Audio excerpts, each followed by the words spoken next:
পাইকারি কেনাবেচায় জমজমাট নরসিংদীর বাবুরহাট বাজার, যেখানে লুঙ্গি, গামছা, থ্রি পিস থেকে শুরু করে সব ধরনের দেশীয় কাপড় পাওয়া যায়। সপ্তাহে হাট বসে 3 দিন। প্রতি হাটে গড়ে লেনদেন হয় 200 কোটি টাকার বেশি। তবে জুলাই আগস্টের রাজনৈতিক অস্থিরতায় বেচাকেনা কমে যায়।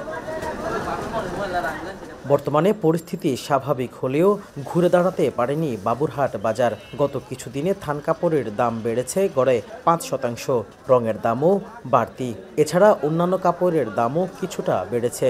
ফলে ঊর্ধ্বমূল্যের বাজারে কমছে ক্রেতার সংখ্যা। এর উপর উৎপাদক পর্যায়ে লোডশেডিংয়ের প্রভাব পড়েছে এই শিল্পে। আন্দোলনের পরেতে প্রতিটা কাপড়ের দাম বাড়ছে।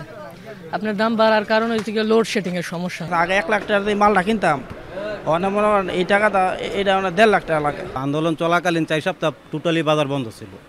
তারপর থেকে যখন দোকানপাট চালু হইলো, পার্টিরা আসতে ভয় পায়। দূর দূরান্ত থেকে যে পার্টিরা অনলাইনে মাল নিত, তাও প্রায় বন্ধ হয়ে গেছে। ব্যবসায়ীরা বলছেন পরিস্থিতির উন্নতি হতে মাস 2 লাগবে। উত্তরবঙ্গ, দক্ষিণবঙ্গ পার্টিরাও আসতে পারে না, যার কারণে আমাদের বাজার কেনা বেচাটা একটু কম ছিল। একদম 25% আমাদের আসা পড়ছে। মোকামের পার্টিরই এখন আসে না, ঠিক আছে, ওই মোকামেই বেচা কিনা কম।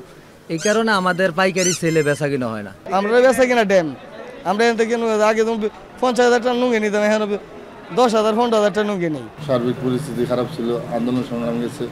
আন্দোলন সংগ্রামের পরে আবার এই যে বন্যার সৃষ্টি হয়েছে। এই 2-1 মাস গেলে বাজারের পরিস্থিতি ভালো হইব, ব্যবসা বাণিজ্য ভালো হইব। সার্বিক সব কিছু আমরা মনিটরিং করতেছি এবং আমরা চেষ্টা করতেছি বাজার যেন সুষ্ঠুভাবে পরিচালনা করতে পারি। নরসিংদীর বাবুরহাটে ছোট বড় মিলিয়ে দোকান রয়েছে 5,000-এর বেশি। দেশের অভ্যন্তরে দেশীয় কাপড়ের 70% চাহিদা পূরণ করে এই হাট।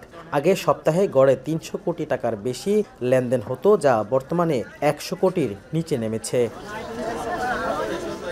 রাকিবুল ইসলাম, এখন নরসিংদী। শিয়া বাটার ও ভিটামিন ই সমৃদ্ধ lily glam beauty soap. Lily, always beautiful.